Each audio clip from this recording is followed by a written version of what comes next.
All you coin collectors out there, and welcome to DC Coin World International Coin Channel. Today we have two one-penny coins from the United Kingdom.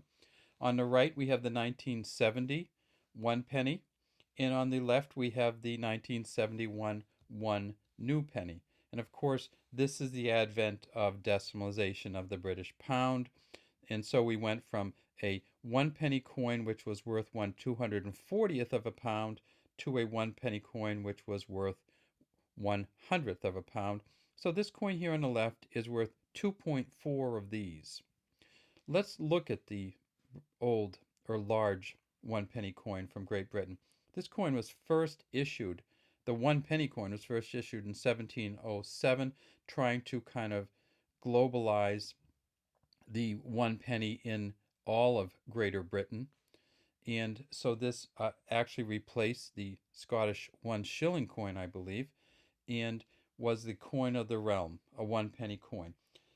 In it was originally issued in silver, but then they started with Victoria to issue it in copper, and this is a Queen Victoria copper coin. Of course, this is a later one. This is one from 1890, and again, when we go to the back of this coin, we'll see that it is, look at this, the difference between these two, but it's a seated Britannia, of course, with the shield, with the lighthouse. This one has a ship, this one doesn't. But other than that, there were a few changes, essentially the same size, but they did, of course, go and take it from being a copper coin to making it a bronze coin. This one seems to have a little bit of tarnish on it, and that's because it does. This came from a mint set, the 1970 mint set. And the reason that we don't have a circulated one penny coin from 1970 is because they didn't produce one. They only produced them in mint sets. So between 1964 and 1970, they produced about 1 billion of the one penny coins.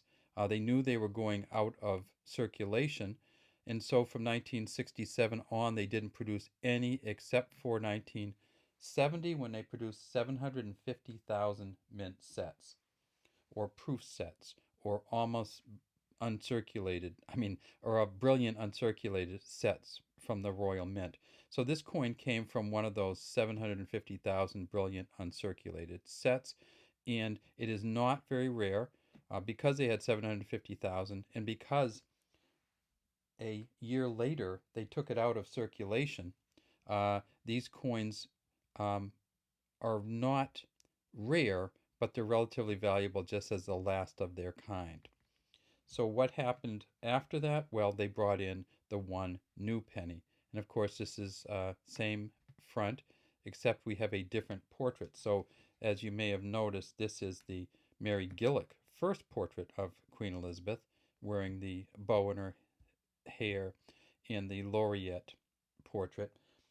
This one came to the second portrait. So the one new penny was the second portrait. Let's see if we can get that a little bit less shiny, but it's hard to because this one came out of a mint set also. And this coin was first produced in 1971. They made 1.5 billion of these in 1971 to replace the larger one penny coin. In 1971, this came out on February 15th, the one new penny, and then in August, they said this coin was no longer of any purchasing value in the United Kingdom. So August 31st, 1971, the large one penny, all of them, were made valueless. What's the difference between the two? Well, this one is 1/100th of a pound. This one is 1/240th. So this smaller coin equals 2.4 of the old larger one penny coins, but they only had that system in effect for about 7 months before they pulled the old one penny. On the back, they wrote new penny to indicate that this was a one new penny coin, and they have a crown portcullis with the number 1 underneath. This coin is, again, a bronze coin. It weighs 3.56 grams versus the 9.45 grams. So it weighs a little bit more than 1/3 of the older, larger 1 penny coin. All right, that's all we have today from the DC Coin World International Coin Channel. Uh, Good luck coin collecting out there. Some of you say, well, what's that scratch on it? Did you scratch it? No, this actually is how it came straight out of the proof set. Um, the proof sets, they have some chemicals and stuff in them, and so when you take them out, sometimes they have a little tarnish. It would be tarnished anyway, just from the air, but inside the proof sets, they sometimes tarnish at different rates, or there's different chemicals in them, and so sometimes you get a coin out of here that looks like it has little markings on it, but this coin actually has not been touched anywhere on the front of it by anyone's hands. And in taking it out of the proof set, it wasn't scratched. It just kind of came out with this little line in it. Sometimes you look through the proof sets and you actually see these little lines in the coins inside, or little dots like these ones here. And that's just how they are inside the proof sets. All right, that's all we have today from DC Coin World. We'd love to have you subscribe to our channel and leave any comments you might have in the comment section.